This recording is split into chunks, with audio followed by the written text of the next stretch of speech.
Episode 537 रेशमी का अंजाम। रेशमी को दरवाजे के पास खड़ा देखकर दरवाजे को पहरा दे रहा सिक्योरिटी गार्ड अचानक अलर्ट हो गया। इससे पहले कि वह आवाज करके एलेक्जेंडर और रेशमी के बीच चल रही बातचीत को डिस्टर्ब करता, रोहित ने इशारे से उसे चुप रहने को कह दिया। रोहित चुपचाप दरवाजे के पास खड़ा था, एलेक्जेंडर और रेशमी की बातें सुन रहा था। एलेक्जेंडर के हाथ में एक छोटा सा गाजर का टुकड़ा था जो रेशमी को खिलाना चाहता था, मगर जैसे ही एलेक्जेंडर ने वह गाजर का टुकड़ा रेशमी के मुंह के पास रखा तो रेशमी ने अपना चेहरा फेरते हुए एलेक्जेंडर से कहा, मैं जानती हूँ तुम यह सब कुछ क्यों कर रहे हो, क्योंकि तुम मुझसे बदला लेना चाहते हो। एलेक्जेंडर ने रेशमी की बात को पूरी तरह इग्नोर करते हुए उससे कहा, गाजर खाने के काफ़ी बेनिफिट्स है। इसमें विटामिन होते हैं जो आँखों और बाल के लिए बहुत अच्छे होते हैं। इसमें सही मात्रा में पोषण होता है जो हमारे शरीर को ताकत देता है और दिमाग को काफ़ी तेज बनाता है। इससे भी मदद करता है। और तो और मेरे सारे दोस्त इस गाजर के बड़े ही मज़े से खाते हैं। यह कहने के बाद एलेक्जेंडर ने गाजर का एक छोटा सा टुकड़ा रेशमी के मुंह में ज़बरदस्ती डाल दिया। रेशमी ने वह गाजर का एक टुकड़ा जमीन पर थूकते हुए एलेक्जेंडर से कहा, मैं अच्छी तरह से जानती हूँ तुम मुझसे बदला लेना चाहते हो, क्योंकि कुछ साल पहले जब तुम्हारा बाप तुम्हें कुछ दिनों के लिए मेरे हवाले करके गया था, तब मैंने लगातार कुछ दिनों तक तुम्हें गाजर खिलाए थे। तुम उसी बात का बदला लेना चाहते हो मुझसे, मगर यह वक्त बदला लेने का नहीं है। जरा देखो मेरी तरफ, मेरे शरीर में अब कुछ खून कम पड़ने लगे हैं। मैंने पिछले 6 दिनों से कुछ नहीं खाया है।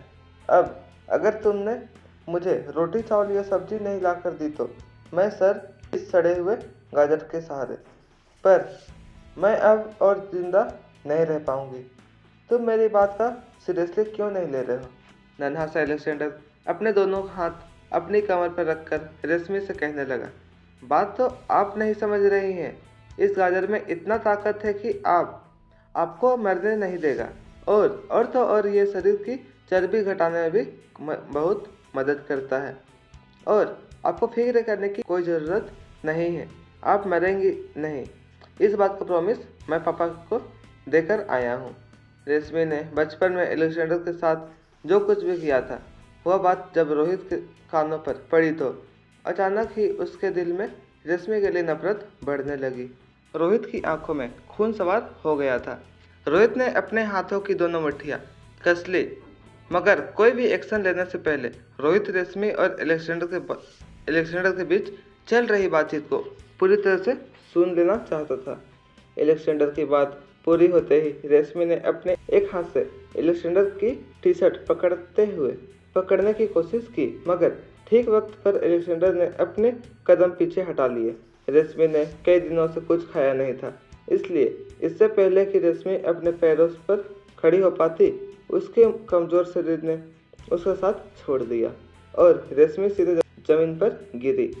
जमीन पर गिरने के बाद रेशमी तेज सांसें लेती हुई एलेक्जेंडर की ओर गुस्से से देखने लगी। रेशमी के बिखरे हुए और उलझे हुए बाल उसके पूरे चेहरे पर फैल गए थे, मगर बालों के बीच से भी गुस्से से लाल रेशमी की आंखें साफ नजर आ रही थी। रेशमी को देखकर एलेक्जेंडर को किसी बेहद डरावनी हॉरर मूवी की याद आ रही थी। एलेक्जेंडर ने अपने कदम कुछ और पीछे हटा लिए। ले रही जमीन पर गिरी रेशमी ने एलेक्जेंडर की ओर देखकर कहा, याद रखना, यहाँ से छूटकर हमें वापस हमारे देश जाना है। उसके बाद तुम अच्छी तरह जानते हो कि मैं तुम्हारे साथ क्या कर सकती हूँ। तुम्हारे बाप ने तुम्हें काफ़ी आज़ादी दे रखी है। तुम्हारे पास ये मोबाइल फ़ोन, इंटरनेट, कंप्यूटर, तुमने जो कुछ भी चाहा वह तुम्हें लाकर दिया, मगर इस बार मैं तुम्हें छोड़ूंगी नहीं। तुमसे तुम्हारा सब कुछ छीन लूँगी, फिर तुम्हारी दुनिया भी बिल्कुल वैसे ही हो जाएगी जिस तरह की ज़िंदगी मैं पिछले 6 दिनों से गुजार रही हूँ। एलेक्जेंडर चाहे जितना भी तेज और चालाक था, मगर रेशमी की ऐसी बातों से एलेक्जेंडर को भी डर लगने लगा था। रेशमी की हमेशा आदत रही थी कि जब भी एलेक्जेंडर को रेशमी के भरोसे छोड़ा जाता था, वो अलेक्जेंडर के सारे पालतू जानवरों को उससे दूर कर देती थी। अलेक्जेंडर की दुनिया में सिर्फ उसके पालतू जानवर ही उसके साथ और बेस्ट फ्रेंड थे, मगर रेशमी उन सभी को अलेक्जेंडर से दूर कर देना चाहती थी। यह बात सोचकर ही अलेक्जेंडर की आंखों में डर नजर आने लगा था, मगर किसी तरह हिम्मत करते हुए अलेक्जेंडर ने रेशमी से कहा, आप ऐसा बिल्कुल नहीं कर पाएंगे, क्योंकि जब तक हम वापस पहुंचेंगे तब तक मेरे हुए सारे दोस्त इतने ताकतवर हो गए होंगे कि आप चाहे कर भी और उन पर जबरदस्ती नहीं कर पाएंगे। रेशमी ने पलटकर इस बात का जवाब देते हुए कहा, ताकतवर तो वो लोग तब होंगे जब वो लोग जिंदा होंगे। रेशमी की यह धमकी सुनकर अलेक्जेंडर की आंखों में डर बढ़ने लगा था। ठीक उसी वक्त रोहित मारवा तेजी से चलकर रेशमी और अलेक्जेंडर के पास आया। रोहित के जूते की आवाज़ जब जमीन पर पड़ी तब रेशमी के कानों पर पड़ी तो रेशमी को ऐसा लगा जैसे उसे भूकंप के झटके महसूस हो रहे थे।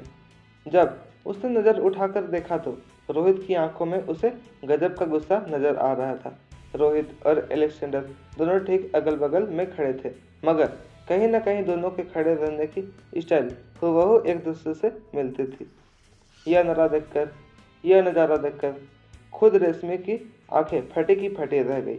कुछ देर बाद धीमी आवाज में रेशमी ने रोहित से पूछा, क्या आप मुझे इस कारखाने से आज़ाद करने आए हो? रेशमी की बात का जवाब देते हुए रोहित ने कहा, तुमने बिल्कुल ठीक पहचाना, मैं तुम्हें आज हमेशा हमेशा के लिए आज़ाद करने आया हूँ।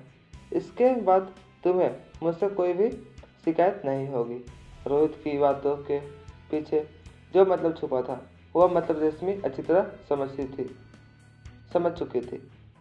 रोहित की बात सुनते ही रेशमी ने पूरी ताकत लगाकर अपने शरीर को रोहित से दूर ले जाना शुरू किया। रोहित भी धीरे धीरे अपने कदम रेशमी की ओर आगे बढ़ाने लगा। रोहित को इस तरह अपनी और आगे बढ़ता देखकर रेशमी समझ चुकी थी कि रोहित आज उसे जिंदा छोड़ने वाला नहीं है। रोहित की आंखों में रेशमी ने अपनी मौत पहले ही पढ़ ली थी। रोहित धीरे धीरे रेशमी की ओर अपने कदम आगे बढ़ा रहा था। रेशमी अपने दोनों हाथों में अपने शरीर की पूरी ताकत लगाकर अपने शरीर को पीछे की ओर खींचने लगा।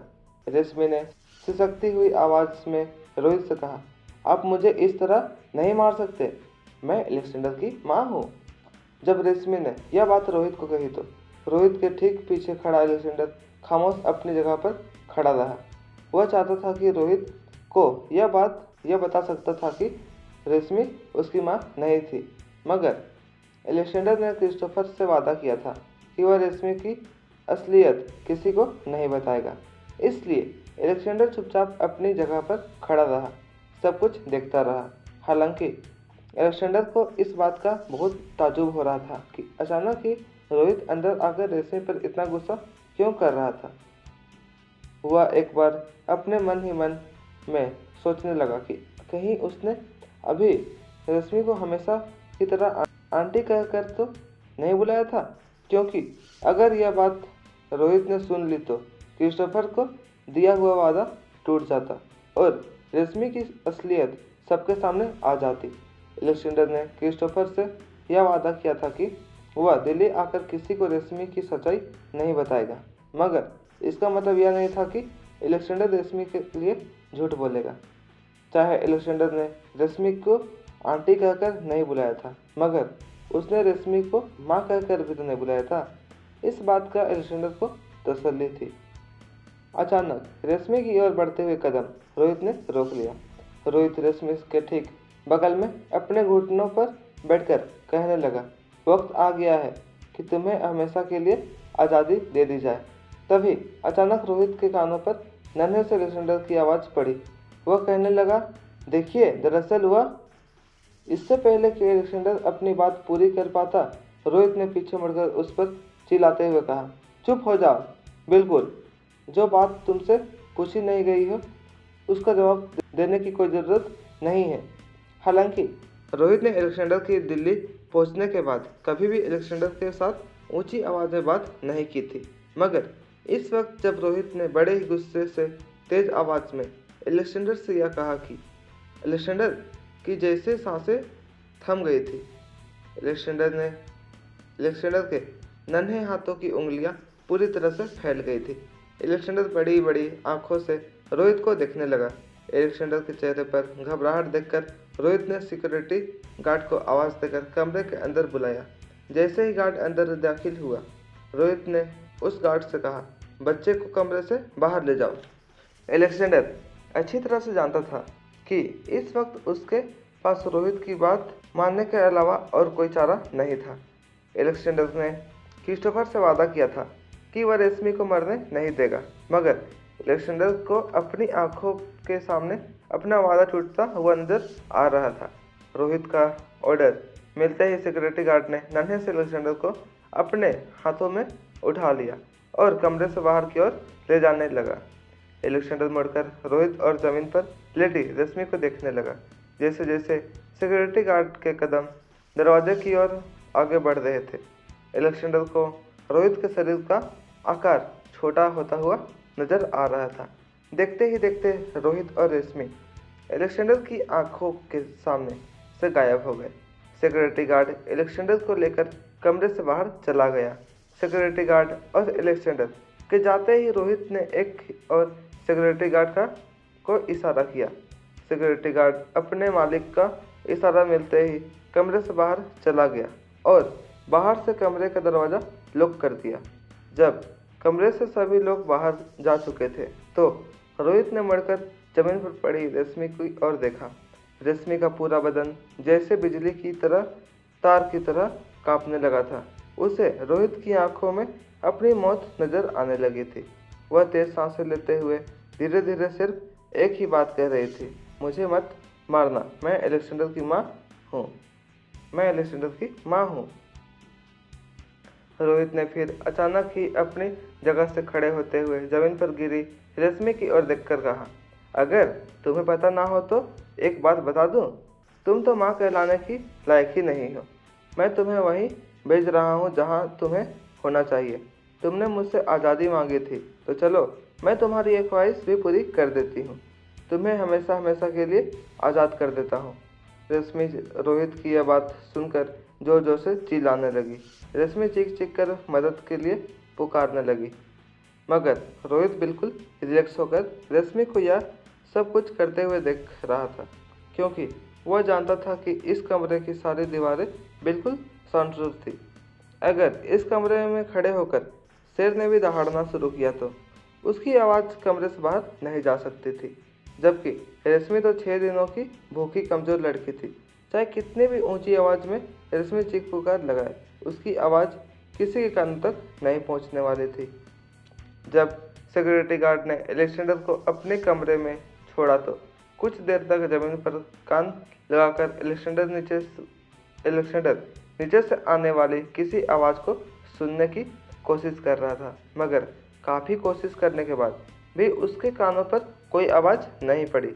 एलेक्जेंडर को समझ नहीं आ रहा था कि अचानक रोहित को इतना गुस्सा क्यों आया था।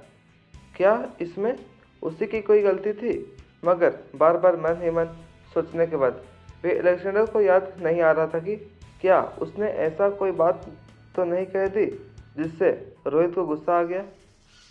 एलेक्जेंडर को पिछले रात भी एक बहुत बुरा सपना आया था, जिसमें जंगल में एक खूंखार शेर एलेक्जेंडर और उसके पालतू जानवरों के पीछे पड़ गया था।